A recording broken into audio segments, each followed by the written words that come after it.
Okay, good evening. Gabing-gabi na. So, bukas ko natapusin itong abangan ang i-upload ko bukas, ang number one richest man in the world. Walang iba kundi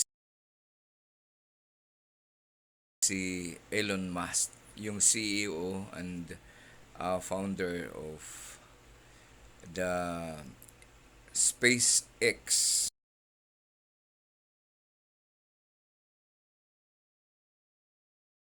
and Tesla, no? So, sino ba siya? Anong nga ba tinapos niya?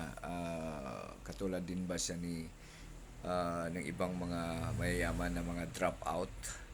Siya ba'y dropout? Or talaga bang sub-sub siya sa pag-aaral? At siya ba'y nakaranas din ng pagbubuli ng kabataan niya? Abangan, bukas ko ito itutuloy. So please watch for the video. Ang research ko sa buhay niya, it's a very interesting life story. Okay, maraming salamat.